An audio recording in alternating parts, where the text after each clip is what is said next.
আজকে আপনাদের সাথে শেয়ার করব এই সুন্দর একটি বেবি ফ্রক কাটিং এবং সেলাই। তো আশা করছি প্রথম থেকে শেষ পর্যন্ত আমার ভিডিওটি দেখবেন। আসসালামু আলাইকুম, ফ্যাশন ডিজাইনার হালিমা চ্যানেলে আপনাদের সবাইকে জানাচ্ছি স্বাগত।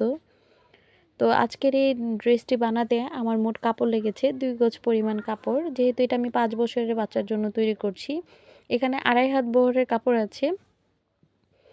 তো এখানে চাইলে কিন্তু আপনারা লেয়ার বাই লেয়ার কেটে আলাদা করে সেলাইটা করে নেবেন। আর যদি আপনি চান যে এক কালার কাপড় দিয়ে করবেন, তাহলে যেই লেয়ারটা জয়েন করবেন সেখানে একটা অবশ্যই লেস লাগিয়ে নেবেন। তো আর দেরি না করে শুরু করছি আমার আজকের এই ভিডিওটি। তো এখানে প্রথমে আমি আগে কাপড়টাকে মেপে নিচ্ছি বা খুলে দেখাচ্ছি যে কতটুকু কাপড় আমাদের বডির অংশের জন্য লাগছে। আর মেজারমেন্টও আমি আপনাদেরকে বলে দিচ্ছি যে 4 থেকে 5 বছর বাচ্চার জন্য কতটুকু মেজারমেন্টে নিতে হয়। আমার এই মেজারমেন্টটি দেখলে আপনিও আপনার 7 বছর বা 6 বছরের বাচ্চার জন্য ইজিলি তৈরি করতে পারবেন। এখানে যেহেতু আমি 4 বছর বা 5 বছরের বাচ্চার জন্য তৈরি করছি, ধরুন 5 বছর বাচ্চার জন্য তৈরি করছি। এক একটা বাচ্চার গ্রোথ কিন্তু এক এক রকম। তো এখানে আমি প্রথমে বডির অংশটা বা বুকের অংশের জন্য আমি এখানে 10 ইঞ্চি নিচ্ছি। তো কাপড়টাকে আমি আলাদা করে নিচ্ছি।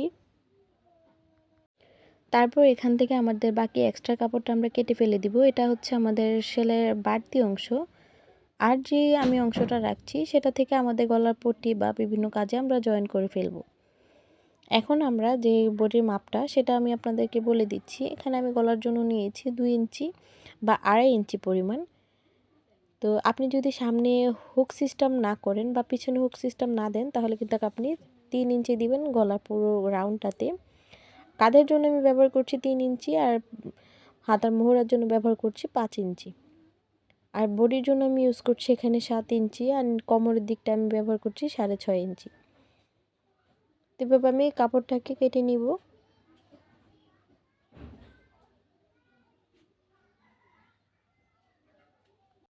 এখন আমি দাগের এক্সট্রা 1 ইঞ্চি রেখেছি, ওটা হচ্ছে আমাদের সেলাইয়ের বাড়তি অংশ। এটা আমাদের ভিতরের দিকে থাকবে। পরবর্তীতে বাচ্চার গ্রোথ বেশি হলে বা কম হলে সেটা আমরা পারবো এখান থেকে কমাতে বা বাড়াতে। এই যে আমি হাতার অংশটা থেকে যেখান থেকে আমাদের কাপড়টা বেঁচেছে ওখান থেকে আমি গলার পট্টিটা কেটে নিয়েছি। এখন আমি আসছি দ্বিতীয় লেয়ারে বা নিচের ঘেরের অংশের জন্য। আমাদের প্রথম লেয়ারটা যে আমাদের বুকের অংশের লেয়ারটাকে এটা আমরা এক লেয়ার ধরি, তারপর দ্বিতীয় লেয়ার হচ্ছে আমাদের মাজা থেকে যেটা জয়েন হবে। তো সেটার জন্য আমি এখানে নিচ্ছি 7 ইঞ্চি পরিমাণ। তো নিচেরটাও আমি 7 ইঞ্চি নিব। তো সেই জন্য আর আমি এখন কতটুকু বাচ্চার জামার লংটা হবে সেই অনুপাতেই কিন্তু কেটে নিব। তো আমাদের বুকের জন্য যেহেতু 10 ইঞ্চি নিয়েছি আমরা, আমাদের যেহেতু 27 ইঞ্চি বা 28 ইঞ্চি হবে, তো সেই জন্য এখানে আমি 9 ইঞ্চি নিচ্ছি আমাদের প্রথম ঘেরটার জন্য। তো দ্বিতীয় ঘেরটাও কিন্তু আমরা এরকম ব্যবহার করব। আপনি যদি প্রথম ঘেরে 4টা ভাঁজ দেন বা দুটো কাপড়ের অংশ নেন এভাবে 4 ভাঁজ করা, তাহলে আপনার নিচের লেয়ারে নিতে হবে এর ডাবল, মানে 3টা কাপড় নিতে হবে আপনার নিচের লেয়ারের জন্য, আর উপরের লেয়ারের জন্য নিতে হবে 2টা কাপড়ের লেয়ার। আশা করছি আপনাদেরকে আমি বোঝাতে পেরেছি। এখন আমি ওই কাপড়টা দিয়ে আমি এভাবে মাপ দিয়ে নিব কতটুকু আমার কাপড় লাগছে। সমান হয়ে গিয়েছে আমার চোখের আন্দাজে করার, তারপর একটু মাপ দিয়ে নিয়েছি। এখন আমি সুন্দর করে নিচের লেয়ারটাও কেটে নিচ্ছি। এখানে আমাদের 7 ইঞ্চি করে, সাথে সাথে 14 ইঞ্চি মানে লংটা মাঝার থেকে। তো বুঝতেই পারছেন আমাদের কিন্তু মোট 27 ইঞ্চি লং হবে বাচ্চার জামাটা। এভাবে আমি 3 নাম্বার লেয়ারটাও কেটে নিব। তাহলে আমাদের উপরের লেয়ারের জন্য যেহেতু আমাদের কাটা হয়ে গিয়েছে, আর এই যে কাপড়টা এক্সট্রা আছে সেটা দিয়ে আমরা এখন কাজ করে ফেলবো বা হাতার জন্য, বাচ্চার জামার জন্য হাতাটা তৈরি করে নিচ্ছি।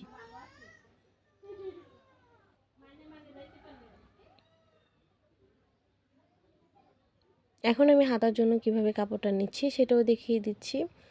এখানে আমি সচরাচর বাচ্চার যেহেতু আমার এখানে 3 ইঞ্চি আমরা এক্সট্রা রেখেছি, তো 3 ইঞ্চি থেকে এখানে আমরা 5 ইঞ্চি যেহেতু আমাদের ওখানে মোহরাতে গিয়েছে, এখানে আমরা 6 নিব বা 5 নিব।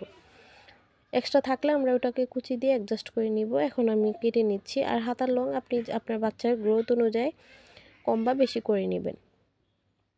আমি এখানে দিয়েছি 10 ইঞ্চি পরিমাণ।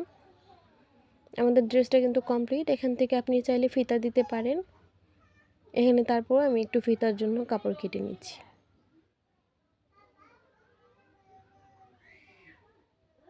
আর এখানে কিছু টার্সেল বানাবো, সেটার জন্য আলাদা করে আমি কাপড়টা নিয়ে নিয়েছি। এখন আমি এটাকে ভি শেপ করে আলাদা রাউন্ড করে কেটে নিয়েছি। এটাকে আমাদের টার্সেল লাগাতে সুবিধা হবে। এখন সেলাইয়ে চলে যাব। তার আগে আপনাদেরকে একটু ভালো করে বলে দিচ্ছি, যারা একটু বাচ্চার বডির হেলথের কথা চিন্তা করেন, তাহলে কিন্তু একটু কাপড়টা এক্সট্রা নিলে ওটাকে আপনি পরে বাড়াতেও পারবেন, কমাতেও পারবেন।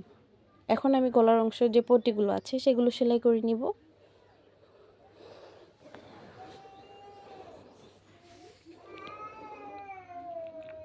আমি যেহেতু হাতার অংশ থেকে আমি পট্টিটা বের করেছি, সেজন্য আমাদের কিন্তু মাঝখান দিয়ে জোড়া লাগাতে হবে। তো সেজন্য আমি এখন এটার সেলাইটা কেটে নিচ্ছি। এখন সাইড থেকে সুন্দর করে ফিনিশিং সেলাই দিয়ে দিব। এখন আমি গলার পট্টিটাকে সাইড থেকে সেলাইটা করে জয়েনিং করে দিচ্ছি। এখন আমি ফিনিশিং সেলাইটা আবার দিয়ে নিব। তো আজকে আমার কথা দুইবার রিপিট হতে পারে, কারণ আমাদের আশেপাশে অনেক ব্যাকগ্রাউন্ড মিউজ আছে। তো আমি যেহেতু বাড়িতে এসেছি, তো এক রুমে দরজা বন্ধ করে যে সুন্দর করে ভয়েসটা দিব সেটা পারিনি, তো আন্তরিকভাবে দুঃখিত। তো এখানে আমি প্রথমে গলার পট্টিটাকে সেলাই করে এখানে জয়েনিংটা করে নিয়েছি। এখন আমি ফিনিশিং সেলাইয়ের জন্য এখানে আবার ডাবল একটি সেলাই দিয়ে নিচ্ছি। তারপর এটাকে উল্টে আমি উল্টো পাশে সেলাইটা করে নিব। এখন আমি সেলাইটা কিভাবে দিচ্ছি সেটা অবশ্যই খেয়াল করবেন, কিভাবে ফিনিশিং সেলাইটা দিয়ে দিচ্ছি। এখন আমি আমার দোনোটা এভাবে সেলাই করে নিয়েছি গলা। তো এখানে আমি এভাবে মাজার সাইডটা থেকে ধরে উপরের দিকে এভাবে চিকন করে সেলাই করে নিয়েছি। এখন আমি আরেক সাইডটাও দেখিয়ে দিচ্ছি। মাজার সাইডটা থেকে আমি একটু বেশি কাপড় নিয়ে বুকের সাইডটাতে একটু কম করিয়ে নিচ্ছি। এভাবে সেলাই করে তারপর একটু নখ দিয়ে প্রেস করলেই কিন্তু এটা সমান হয়ে যাবে। তো আপনারাও কিন্তু এভাবে ট্রাই করতে পারেন। বাচ্চার বডি শেপ অনুযায়ী এভাবে করলে আপনাদের বাচ্চাদের ফিতা না লাগালেও এভাবে খুব সুন্দর লাগে। এখন আমি কাঁধের অংশটাকে জয়েনিং করে নিচ্ছি। তারপর আমরা হাতাটাকে অ্যাটাচ করে নিব বা নিচের ঘেরের অংশের কাজটা করব।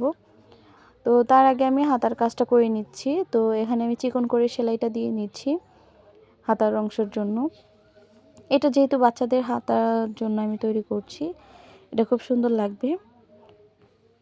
তো সেমভাবে আমি দ্বিতীয়টাও এভাবে সেলাইটা করে নিচ্ছি।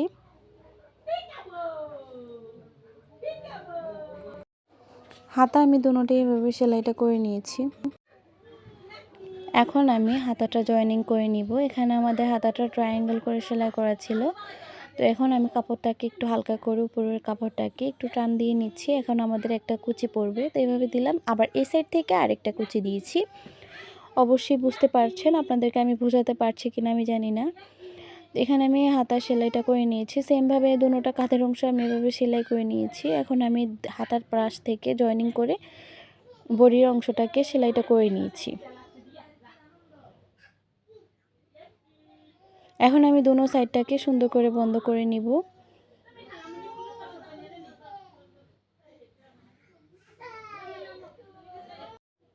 এখন আমি এভাবে বডির অংশটা পুরোটাকে সেলাই করে নিয়েছি দুই পাশটা। এখন যে মাঝের কাপড়টা আছে সেখান থেকে আমাদের যে লেয়ারের সেলাইটা দিব, তারপর কিন্তু এভাবে জয়েনিং করব। এখন আমি পাটগুলো জোড়া লাগিয়ে নিচ্ছি। তো উপরে পাটে যেহেতু দুইটা কাপড় জোড়া হবে, আর নিচের পাটে যেহেতু তিনটা কাপড়, মানে দুইটা সেলাই পড়বে, আর উপর কাপড়ে একটা সেলাই পড়বে। এখন আমি নিচের ঘেরটাকে সেলাই করে নিয়েছি। এখন কুচিগুলো দিয়ে নিব। মাঝের কাপড়টাতে আমি এভাবে রেখে নিচের অংশটাকে এভাবে ডাবল কুচি দিয়ে নিচ্ছি।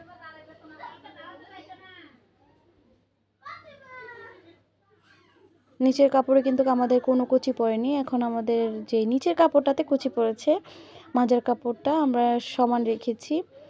তারপর আমরা এভাবে ফিনিশিং সেলাই দেওয়ার পর মাঝের কাপড়টাকে জয়েনিং করে নিব।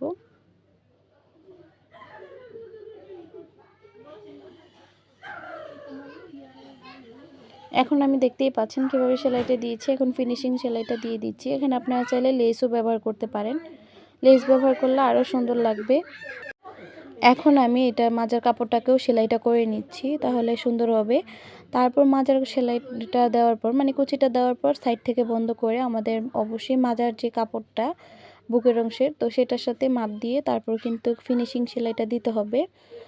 তো আমি এভাবে সেলাইটা করে নিয়েছি। এখন আমরা যে সেলাইয়ের দুটো অংশ একসাথে নিয়ে আমরা জোড়াটা লাগিয়ে নিব, তাহলে আমাদের ফিনিশিং সেলাইটা খুব সুন্দর আসবে। এই যে আমাদের কিন্তু এটা এখন দেখাচ্ছি স্কার্টের মতো, আমাদের মাজার সাথে যখন আমাদের বুকের কাপড়ের অংশটা জোড়া লাগানো হবে, অবশ্যই দেখতেই পাচ্ছেন আমি কিভাবে মাপ দিয়েছি। তো এভাবে সেলাই করে নিয়েছি। তো এখন আমি ফিনিশিং সেলাইটা দিয়ে দিব। সেলাইটা দেওয়ার আগে আপনাদের সাথে কিছু কথা শেয়ার করছি। আমার ভিডিও ভালো লেগে থাকলে প্লিজ চ্যানেলটিকে সাবস্ক্রাইব করে সাথেই থাকবেন, আর আমার ভিডিওটি ভালো লেগে থাকলে ফ্রেন্ডস অ্যান্ড ফ্যামিলির সাথে শেয়ার করবেন।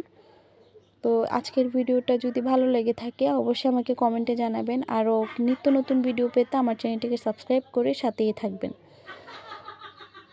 এখন আমি মাজার কাপড়টার সাথে আমি জয়েনিং করে নিচ্ছি।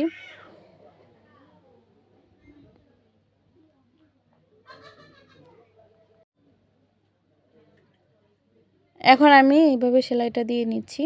তো অবশ্যই ডাবল সেলাই দিয়ে নেবেন, তাহলে অনেক দিন পর্যন্ত এই সেলাইটা অনেক লং লাস্টিং করবে।